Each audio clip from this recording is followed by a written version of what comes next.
James Vince passed 800 championship runs and became the leading run scorer in the LV County Championship this season, but he was one of a number of Hampshire batsmen to get out when well set on the opening day of their game at the Ageas Bowl against Essex.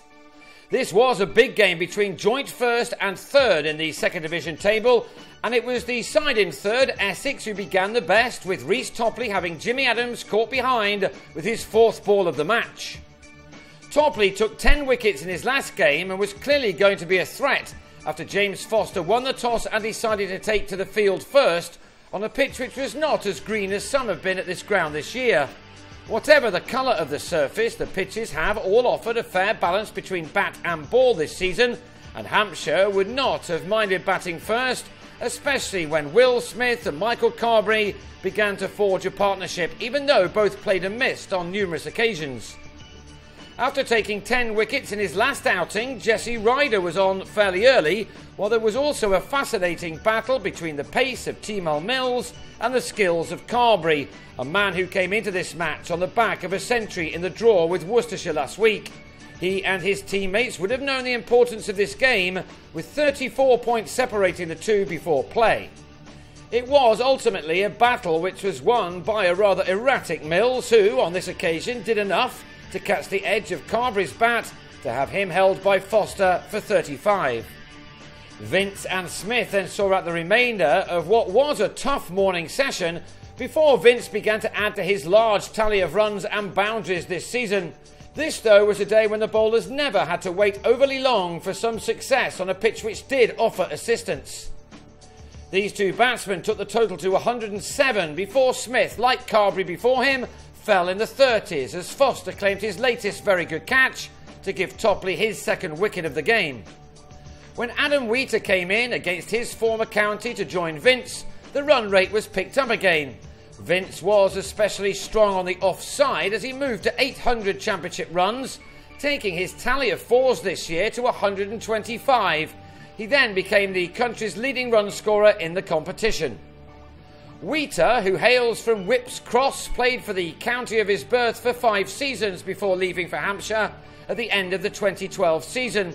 He would have loved to show Essex what they were missing, and it began with some punchy shots off Mills, who was becoming a little expensive. These two added 55 runs in 10 overs to take the total onto 162, but then Vince on 41 went after a wide ball from Ravi Bopara, just his third delivery of the match, only to drive on the up to Ryan Tenduscarter in the covers. So that was 3 Hampshire men out with a score of between 34 and 41. Not that that seemed to matter to Sean Irvine and Wheater, who continued to score, as with the last partnership, at around 5 runs per over. That meant in just more than half a day, the 200 was posted for a first batting bonus point. Wheater was the next to get out when looking so promising. On 42, he dragged a ball from Bopara back onto his stumps. Bopara can do absolutely nothing wrong at the moment, it seems. Michael Bates never got going, and as he tried to, he drove loosely to offer Nick Brown a simple catch at mid-off, off David Masters. Hampshire went to tea on 217 for 6, with Irvine the latest to get into the 30s. While he settled in again on the resumption, Matt Coles played with some aggression as his score was taken to 238, another partnership just getting going before it was ended. It was Irvine who became the 5th man to fall between 34 and 42. He was on 38 when he chose the wrong ball from Topley to leave alone. He would have realised that when his off stump was flattened. It was an odd day of cricket, with no wickets falling in clusters, but no partnership realising more than 70 runs. Coles and Kyle Abbott kept the visiting attack waiting for 5 overs for their next success, and in that time 29 more runs were added to take the score on to 267.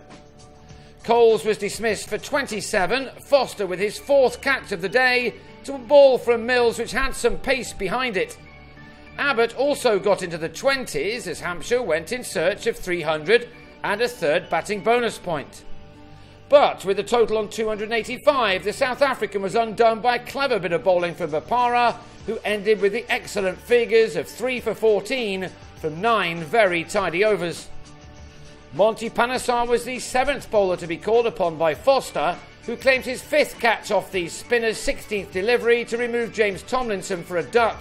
Hampshire were all out for 286, with Wheater's 42 being the best score, closely followed by 41 extras.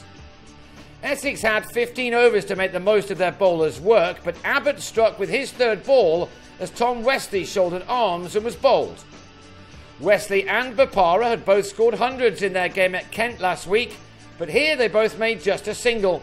Bopara's recent excellent run of form was ended when he was surprised by some extra bounce from Tomlinson. It was certainly not the start Essex wanted on a pitch where a score of around 250 was about par, and so, leading from the front, Foster came out at number 4 to give some help to the young opener Brown, who was playing in just his 5th first-class match.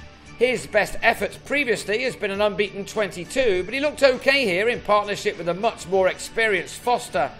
These two calmly batted out the rest of the day, by the end of which the score read 55 for 2. That means that Essex will enter the second day trailing by 231 runs.